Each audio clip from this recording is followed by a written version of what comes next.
Good morning! We are here at Carissa 4A in Barangay Caypian, where the Kadiwa ng Pangulo outlet is set up. This is a fantastic initiative, making rice affordable at just 29 pesos per kilo. Right now, only rice is available, but there are plans to expand this to other essential food items in future visits of the Kadiwa ng Pangulo services.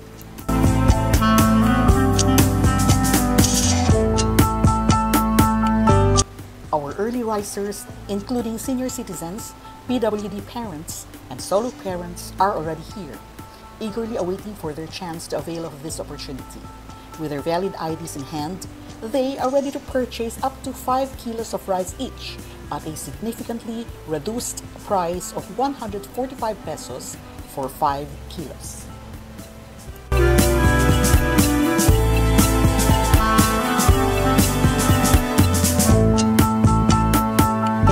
The personnel from the Kadiwa ng Pangulo Center have just arrived in that blue van over there. They will be set up at the registration tables located at the back of this area. In this registration area, each eligible resident, whether a senior citizen, a parent of a PWD, or a solo parent, will present their valid IDs as proof of eligibility. Once their ID is verified, they will be asked to write their names in 2 ledgers. After that, they will receive a small green stub, which they will use to claim their 5 kilos of rice at another table.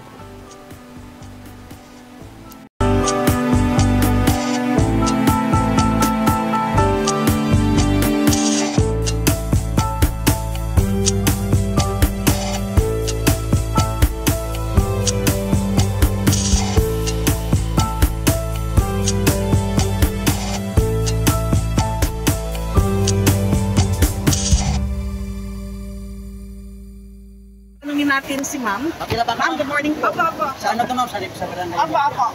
Ma'am, tanungin ko lang yung pangalan niyo. Ako po si Maria Rubina Bigante, taga-tawag ng Santo Cristo. Taga Santo Cristo. Kayo, isa po kayo sa mga nagre-receive ng attendance at recipients. Okay, welcome po ma'am. Thank you. Next po, laban nyo lang po.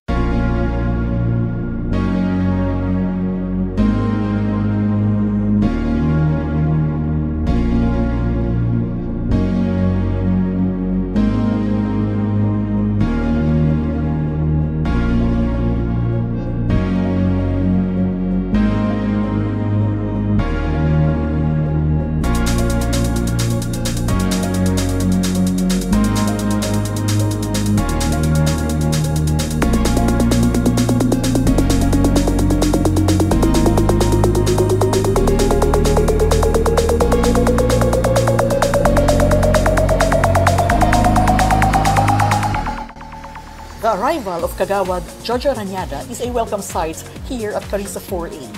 He was instrumental in spreading the word, particularly to the senior citizens group, the Elders Club of Caypian Incorporated, ensuring they don't miss out on this wonderful opportunity. Good morning. Hello, good morning.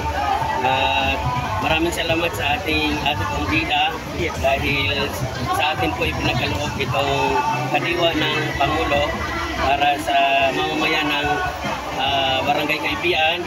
Pero ito po ay exclusive muna sa ating mga senior citizen, PWD, solo parent, para ma-avail naman nila yung kanilang mga privilege. Pero this coming August 28 ay meron tayong Kadiwa ng Pangulo na kompleto. Ano naman po ito ilalagay sa Carissa 2A covered board. Sa Carissa 2A. Lahat po tayo ay inaanyayahan na dumalo para doon sa ating Kadiwa ng Pangulo. Maraming salamat po. Okay, sir, one more question. As ibig sabihin sa the next Kadiwa services, the same rin po, rice only or no, sa Kadiwa ng Pangulo sa August 28 ay kompleto. Kompleto po yun. May karne, may isda, may gulay, wow, may bigas. And that will be half price like this one. Yes. Wow, very nice, sir. Thank you very much po, sir. And more power to Ate Congrita. Yes. Okay, thank you po. Bye-bye po, sir. Okay, due to the heat around in this area, the officers from Kadiwa transfer location so that they will not be under the heat of the sun. Okay, so we're planning in.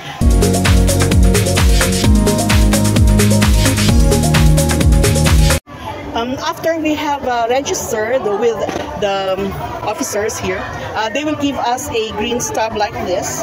Okay, all we have to do is show our IDs, fill up 2 forms, and then we're well set and ready to go.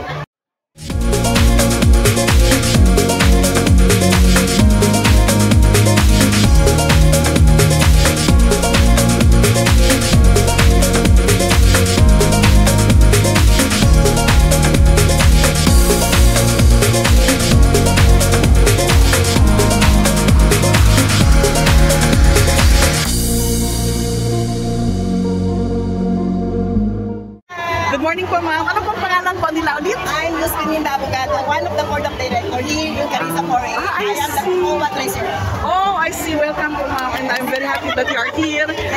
As you can see, marami pong tao dito. Mostly senior citizens, but we also have PWDs and solo parents. This is the project of President Yes. Marcos, and then the project ng Kadiwa. Kadiwa. Yung mas murang bigas, 99 pesos per kilo. Ah, So, yes. 1 person, 5 kilos po. 5 kilos. Bibilin po natin. Very good. Para po yun sa mga senior, Yes. PWD, And solo parent, And 4-piece. and Yes. 4-piece. Kasi lahat ng 4-piece. Yes, Kung okay. wala 4-piece, kailangan ko nila. Kasi lahat ko para makabili ng murang bigas. Okay? So, ibig sabihin, ma'am, do you have any idea kung every month po ito? Wala kami pong idea eh. Basta yung schedule ko nila, pababa sa isang base o Yes. sa isang location kung saan mo sila pwedeng mag-ano. I see. One more question, ma'am. Yung mga officers po doon na nagkukuha ng mga registration, are they officers of Carissa for... They are staff ng Kadiwa. they are staff of Kadiwa. Kaya wala po kami ano. Basta inaano po namin kung ano yung proseso para mas madali. Opo. Kung ano proseso nila kasi sila po yung distribute ng staff and then para kayo makabili ng bigas. Okay? Yes, thank you very much for your time, ma'am, and more power to you and your... Thank you po rin sa ating mahal na presidente ng Bongbong Marcos at sa mga staff ng Kadiwa Center. Yes. Okay, salamat po, ma'am.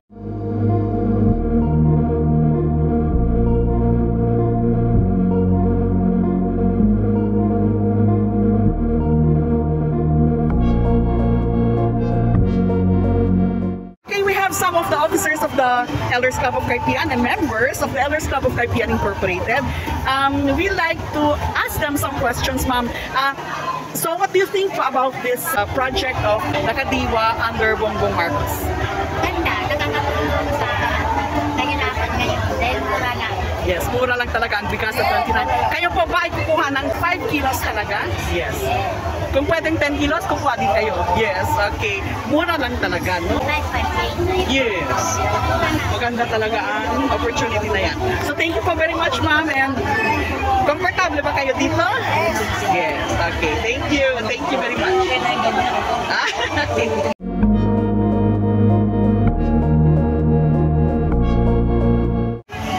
Okay, the rice has arrived. There is one big truck. And it's filled with cabanas of rice. They're going to put it in this makeshift tables over here, and this is where the distribution of rice will be done. So all those who have stops, what will happen is that they will be in a queue once again and or given rice. Okay, let's wait for that. Overall, this project initiated by President Bongbong Marcos is truly a game changer for our community. Not only does it provide affordable food for the masses, but it also supports our hardworking farmers and fisher folks by giving them a direct platform to sell their products. Soon, we will be able to avail of more products other than rice. But for now, it's just rice, but we can look forward to future offerings of vegetables, meat, eggs, and more, all at lower prices than we usually see in the market. The Kadiwa ng Pangulo is a lifeline for both producers and consumers, making food more accessible for everyone. Okay, so that's about it. All the sacks are in. Homeowners Association officers are going around assisting the Kadiwa personnel in dispensing of the sacks of rice for the people who are here right now.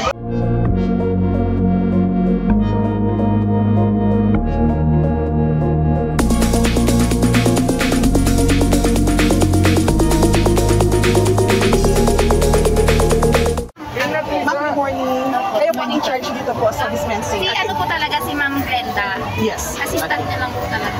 Anong pangalan pangalan po nila? Lisa. Lisa. Ma'am Lisa, so nakailang dispensing of rice na po kayo sa mga subdivisions po, sa mga Kadiwa outlets? Usually po talaga yung pinapadala po namin per barangay is 50 sacks lang po talaga. 50. Pero pag maraming tao, nag-additional kami 10 sacks. I see. Okay. So sa ngayon po, we have 50 sacks. So that's like basically 5,000 packs? 500 pieces. 500 pieces. 5 So, kilos. so do you think itong masa natin makakover lahat? Hindi po yata sa barangay na So, dapat. So, okay ma'am. So, good luck na lang po ma'am. And thank you very much for your time and your services. Thank you po, ma'am. Okay po ma'am. Thank you. Sir, good morning po sir. How are you po? You're one of the officers from Kadiwa po sir? Yes. Sir, what do you think about what is happening right now po sir? Ano naman po, maganda po kasi magkakaroon na po ng access sa mga kababayan natin sa Kaibigan para sa mura at quality po na bigas wala sa Kadiwa ng Pangulo. That's very nice po. Yes. Sir, Ito po ni Mayor Arthur at ni Ate Corina Ron. I see. Ayun po ni Kagawad Biro, no? Yes. We have another familiar and welcome figure joining us, Kagawad Veronica Lorenzo. We're excited to hear a few words from her as she shares her thoughts on this important initiative.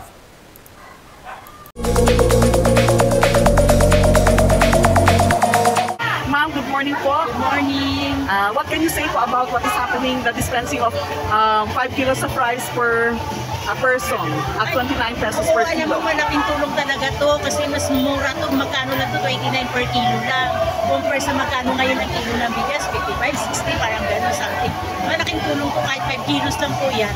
Pero kasi talaga ito nagro-rolling barangay sila para maka-avail naman yung iba't ibang barangay na ito yung programa ng ating Pangulo na through Congressman Ate Rida Robes. I Kaya see. binababa po talaga to sa lahat ng mga barangay. Ay, very nice. Kaya So, po napakaswerte din po tayo dito sa barangay. Kaya isa tayo sa napili na babaan para makatulong sa mga mahihirap na mga That's true. ka-barangay natin. So ma'am, Veron, do you think this will be an ongoing project of the President po, sir? Yes, ma'am. Pag every Saturday and Sunday po, nasa Minuyan po sila. Ito po, special po dito tayo sa KPR. Kaya na-schedule po tayo. Oh, sa very Saturday. nice. Yes po. So we are really lucky and our residents here are really lucky for this occasion po, ma'am. Yes po. Thank you very much, Ma'am Veron. More power to you. And I hope you get well soon. Okay. Thank you, thank you.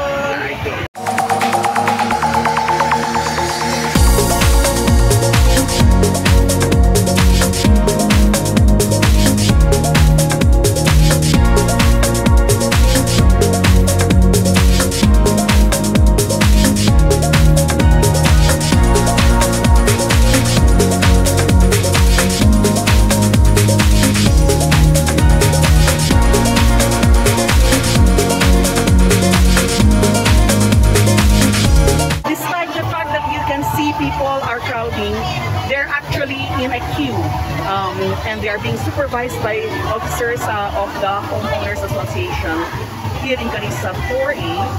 They come in accordingly in a line, so it does not affect the peace and order situation here.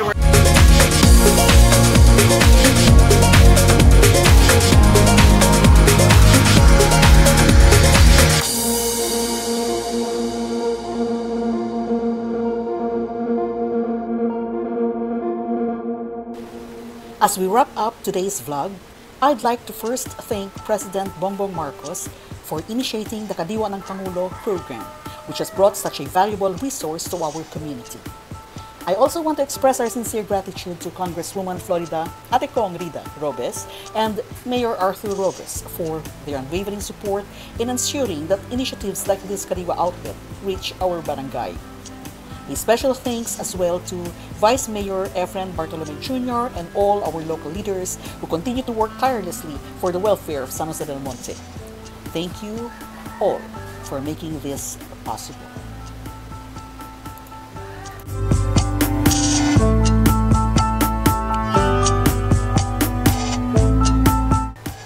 This is Judy Belio Fabian on Voice of Impact.